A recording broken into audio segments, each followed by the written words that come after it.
Assalamu alaikum wa rahmatullahi wa barakatuhu. My dear students, you all are congratulated from my default and my channel Abdul Malik Primary Education. Today I am going to discussion about an old things in new way. What about you are well known for from your very early age. সেদিন আমার বাড়ির সামনে একটা ছেলে mobile ফোনে কথা বলতেছিল। তার কথা বলা হলে আমি তাকে জিজ্ঞেস করলাম, তোমার হাতে যে যন্ত্রটা তার বাংলাটা কি জানো?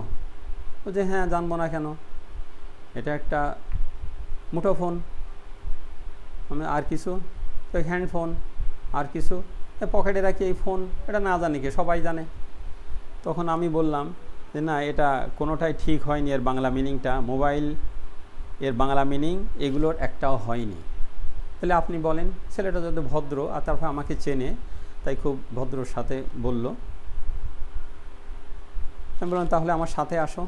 আমার বাড়িতে তাকে নিয়ে আসলাম, এনে তাকে আমি দেখালাম এই জিনিসগুলো।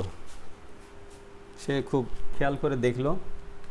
মোবাইল পোস্ট অফিস, তার বাংলা ভ্রাম্যমাণ ডাক অফিস। মোবাইল লাইব্রেরি, ভ্রাম্যমাণ পাঠাগার। মোবাইল কোর্ট, ভ্রাম্যমাণ আদালত। মোবাইল মেডিকেল টিম, ভ্রাম্যমাণ চিকিৎসা দল। মোবাইল পোস্ট অফিস, ভ্রাম্যমাণ ডাক অফিস, এটা 2000 সালের আগে ছিল একটা লাল গাড়ি। সেই গাড়িটার এক পাশে একজন ডাক হরকারা ছবি দেওয়া ঝুঁকে এসে যাচ্ছে, হাতে একটা বল্লম, ঘাড়ে ব্যাগ এবং হাতে একটা লণ্ঠন। এই ছবিটা থাকতো এবং ওই গাড়ির দুই পাশে দুটো জানালার কাছে দুইজন লোক বসা থাকতো। তারা ইনভিলপ, পোস্ট কার্ড এবং মানি অর্ডারের ব্যাপারগুলো তারা ওখান থেকে সমাধান করতো। এরা তার বিভিন্ন দিনে বিভিন্ন লোকালয়ে, বিভিন্ন মোড়ে, ঘনবসতিপূর্ণ জায়গায় তারা যে এই কাজগুলো করত। যেখানের যে জায়গার লোকগুলো পোস্ট অফিস একটু দূরে হওয়াতে তারা এসে তাদের কাজগুলো সমাধান করতে পারতো না বলেই তারা ওখানেই তাদের কাজগুলো মিটায়ে ফেলতো। এটা ছিল mobile post office. Mobile library, এটা খুবই পরিচিত। একটা বড় গাড়ি, যে গাড়ির চতুর্দিকে কাজ দেওয়া, ভিতরে প্রচুর বই। সেখানে একজন লাইব্রেরিয়ান থাকে। তিনি বিভিন্ন স্কুলের সামনে, মাদ্রাসার সামনে বা কলেজের সামনে যে অপেক্ষা করেন। শিক্ষার্থীরা সেখানে যে তাদের পছন্দ মতো বই, তার নাম আগে রেজিস্ট্রেশন করে, তারপরে সেখান থেকে তার পছন্দ মতো বই নিয়ে আসে এবং তা আগের নেওয়ার যদি থাকে সেটা জমা দিয়ে আসে। এই হলো ভ্রাম্যমাণ লাইব্রেরি। এই লাইব্রেরিটি চেনার জন্য তার উপরে একটা মাইক থাকে। সে মাইকে দেশাত্মবোধক গান বা লেখাপড়া সম্পর্কে বিভিন্ন গান বাজতে থাকে, যাতে শিক্ষার্থীরা সহজে বুঝতে পারে এবং লাইব্রেরির কাছে চলে আসে। তাছাড়াও বিভিন্ন যেদিন এক একবারে এক এক মোড়ে তাদের যাওয়ার কথা থাকে, তারা সেই জায়গায় যে হাজির হয় এবং ওই মিউজিকটা বাজাতে থাকে। এরপরে আছে মোবাইল কোর্ট। এটা খুবই পরিচিত। রাস্তার বিভিন্ন মোড়ে, বিভিন্ন জায়গায়, রাস্তায় ট্রাফিক পুলিশের কর্মকর্তারা সেখানে অপেক্ষা করেন এবং গাড়িগুলো চেক করে থামায় থামায়। গাড়ির ড্রাইভিং লাইসেন্স আছে কিনা ড্রাইভারের, গাড়ির রুট পারমিট আছে কিনা, গাড়ির আদার্স নেসেসারি পেপারসগুলো আছে কিনা, এগুলো দেখে। যদি না থাকে তাহলে তারা তাদেরকে মামলা দিয়ে দেয় এবং ওই ব্যক্তি কোর্টে যেয়ে তার সেই সমস্যার সমাধান করে। মেডিকেল মোবাইল ভ্রাম্যমাণ মোবাইল মেডিকেল টিম, ভ্রাম্যমাণ চিকিৎসা দল। এখানে কিছু টিমে, এই দলে কিছু চিকিৎসক থাকেন। এই চিকিৎসকরা বিভিন্ন জায়গায় কোথাও মহামারী, ডায়রিয়া, কলেরা ইত্যাদি রোগ সংক্রান্ত যেসব মহামারী, ঝড়, বন্যা, জলোচ্ছ্বাস, ঘূর্ণিঝড়, ভূমিকম্প ইত্যাদি কোথাও এইসবের কারণে যদি ক্ষতিগ্রস্ত, সেখানে লোকদেরকে যে তারা ঘুরে ঘুরে তাদেরকে চিকিৎসা দেয়।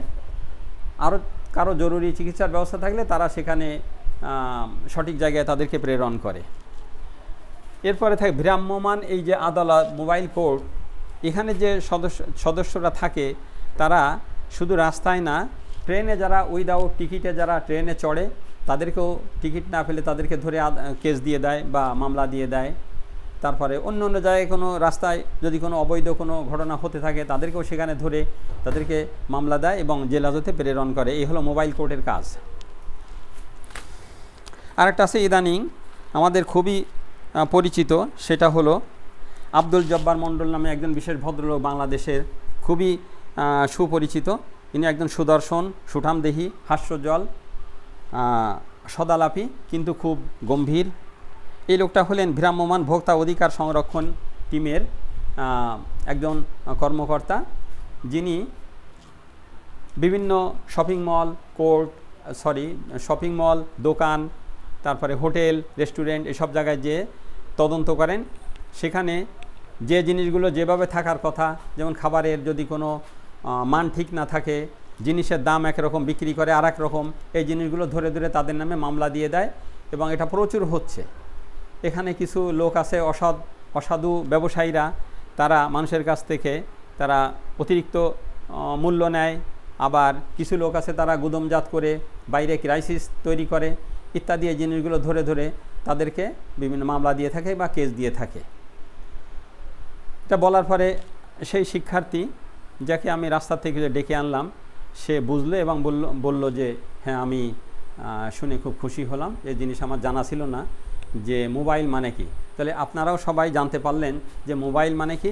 মোবাইল মানে হলো ভ্রাম্যমান, ভয়রা ফলা আকার, ময় জ ফলা, ময় আকার, দন্তন্য। মোবাইল মানে ভ্রাম্যমান, not mobile phone. Mobile phone মানে ভ্রাম্যমান ফোন, যেহেতু এই ফোনটা আমাদের পকেটে থাকে, আমাদের সাথে থাকে ও আমাদের সাথে সাথেও ভ্রমণ করে। তাহলে এখানেই শেষ করি। আসসালামু আলাইকুম ওয়া রাহমাতুল্লাহি ওয়া বারাকাতুহু।